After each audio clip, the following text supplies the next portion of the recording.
As soon as the neighbors heard of this, they collected all the ashes that remained, and having put them in a basket, the wicked old man went out into the castle town and gave out that he was the old man who had the power of reviving dead trees and causing them to flower.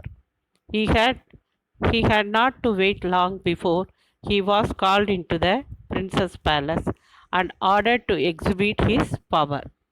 As soon as the neighbors heard of this, collected all the ashes that remained.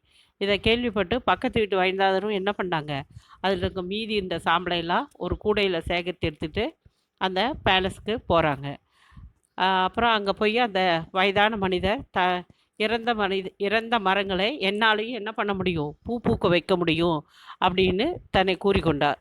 உடனே அவர் என்ன பண்ணார், அதிக நாள் அவங்களும் காத்திருக்கல. உடனே இளவரசனும் அரண்மனைக்கு அவங்களையும் வருமாறு அழைப்பு வந்தது.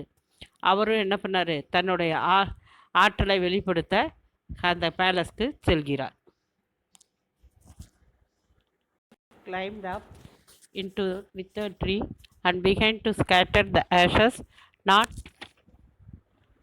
not a bad not a bud but nor a flower appeared, but the ashes all flew into the prince's eye and mouth, blinding and choking him.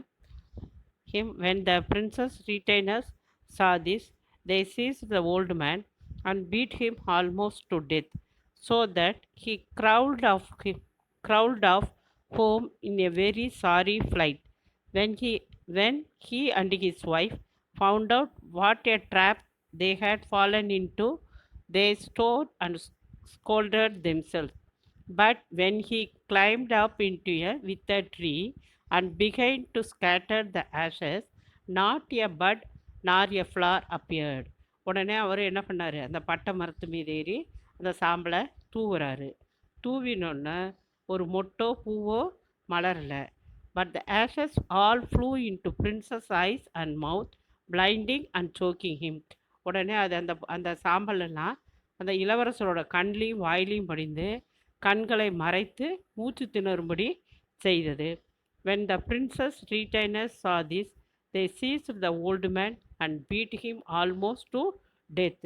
உடனே இளவரசருடைய ஆட்கள் என்ன பண்ணாங்க, அவரை பிடிச்சி நல்லா அடித்து நடக்கக்கூட முடியாத அளவுக்கு பண்ணிட்டாங்க.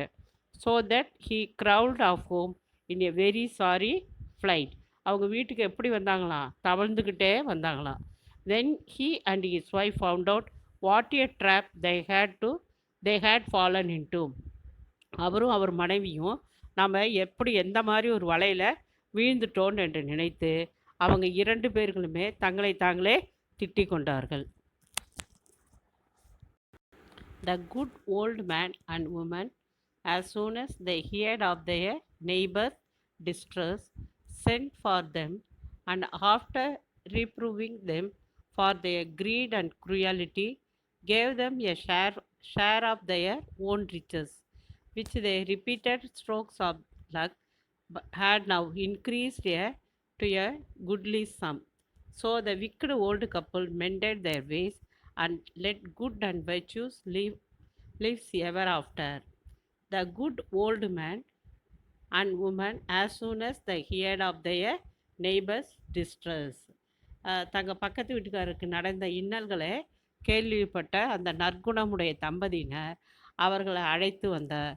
அவர்களது and after reproving for their greed and cruelty, அவர்களது பேராசத்தனத்தையும் மூர்க்கத்தனத்தையும் அவங்களுக்கு எடுத்து விளக்கி, and gave them a share of their own riches, அவங்களுக்கு கிடைத்த மீண்டும் மீண்டும் அதிர்ஷ்டத்தால் கிடைக்கப்பட்ட செல்வங்களில் ஒரு பங்கு அவங்களுக்கும் கொடுத்தாங்க.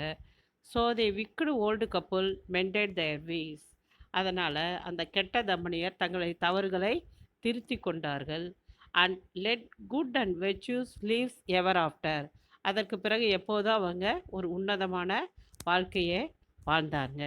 இப்போ இந்த ஸ்டோரியிலேருந்து நமக்கு என்ன தெரிய வருதுன்னா, அடுத்தவங்க பொருளுக்கு நம்ம என்ன பண்ணக்கூடாது, ஆசைப்படக்கூடாது.